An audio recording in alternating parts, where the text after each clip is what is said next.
Call of Duty is making their own Hunt Showdown, Billy's story is back, and those two headlines are actually deeply connected, and we will talk about how. Hey everyone, if you have been around for a minute, you'll know that I have shown some interest in the development of this extraction shooter genre and what other games are doing in this space. Games like Tarkov, The Cycle, Marauders, etc. Well, if you weren't on the internet this week or have emerged from a coma and decided to watch this first, Call of Duty had a big press event showcasing new gameplay from the upcoming Modern Warfare 2 and officially confirming its new extraction mode called DMZ. Before you melt down at even the mention of Call of Duty, I assure you, as a Hunt player, this is worth following, and I will explain why. But first, let's talk about what exactly this DMZ mode is, and then we can talk about what that means for the future of Hunt, its content schedule, and maybe its monetization plan.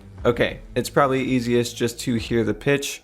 I promise it's short, so here it is straight from the event. What I can tell you though is we've created a rich sandbox where you can define your own win condition. You infiltrate Al-Mazrah, you accomplish your goals, and then you decide to extract when the time is right. It is played across the whole map, and the AI is occupying large sections of the map, and they are lethal opponents, and they do command your respect. You have to watch out for them. You have to work with your team. They patrol areas, they occupy strongholds, and they'll reinforce based on players' actions. And then on top of all this, you can choose which mission you want to accomplish, or you can chase after a variety of activities in the world. And you can play this differently depending on your playstyle. You can go loud, like I always do. You can go quiet, or you can hunt other players or avoid them entirely. Or you could just decide, hey, I'm going to explore the secrets of Al-Mazrah and see what's there.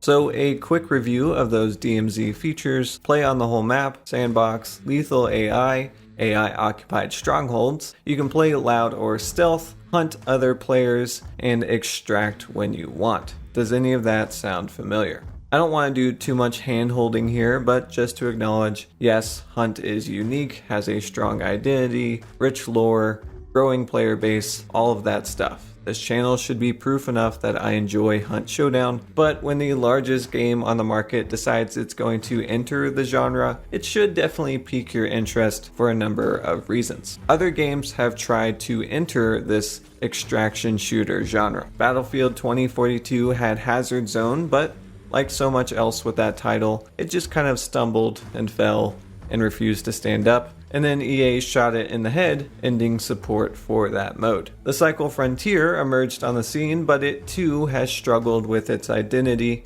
and failed to rid itself of the cheaters that plague its player base. However, DMZ is launching as part of Call of Duty's signature BR franchise Warzone, which means it will be free to play. That is, if you want to try it out, you can just download it and play it. Also, it has the development and support behind it to keep it functional and fresh. Warzone saw 5 seasons of content, and if the reception to the playtest is anything to go by, this iteration of Warzone is more refined, realistic, and slower paced, so this tactical focused mode can only have gains in that respect. Don't get me wrong, this is still a Call of Duty game and all that entails, but with all the negative assumptions that creates, there is also some positive manpower behind that name, like multiple studios, their new anti-cheat ricochet system, seasonal drops, whatever.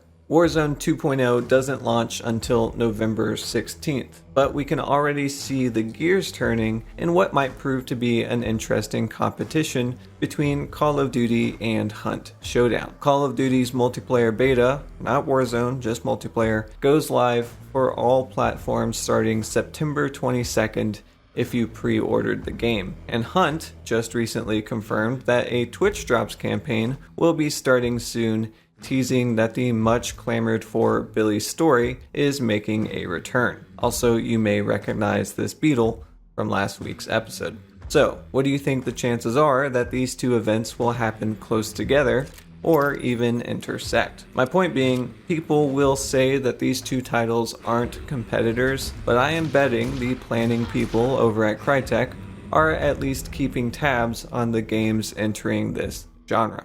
The unfortunate truth is games have to compete for players and attention, and these Twitch drop campaigns are one tool in Crytek's arsenal to keep Hunt trending and reward players for participating. But beyond these next few weeks, DMZ launches with Warzone 2.0 on November 16th, so we probably can expect some sort of Hunt Showdown content or event in that time frame to bolster that player count. That's just me guessing, by the way, if that's not obvious. But the interesting topic to me is how these games will trade blows. As we've seen, Hunt has been slowly shifting its monetization model away from game sales to monetized DLC and events. And while I'm not saying Hunt is preparing to go free to play, I don't think that's quite the case yet. I am interested to see how Hunt will tailor its value proposition in opposition to this juggernaut free-to-play title. Again, I love Hunt. I know some will say the modern setting of this DMZ mode is much more of a competitor to something like Tarkov, but I'm curious if those comments are really going for a big picture view. Anyway, what DMZ means for Hunt, only time will tell. Obviously, we might see more coordinated content drops in parallel to what Call of Duty is offering, like this upcoming Twitch campaign. We might see different pricing strategies or more free-to-play weekends to get more players jumping in, but I am telling you, if there's one franchise that can cause waves on a genre, it's probably Call of Duty. Let me know what you think about this DMZ mode. Are you excited? Do you think I am totally off base and dumb and a Call of Duty fanboy? Let me know in the comments. But if you enjoyed this video, we are almost at 30,000 subscribers still, so, subscribe if you want to do that. Until the next video, goodbye.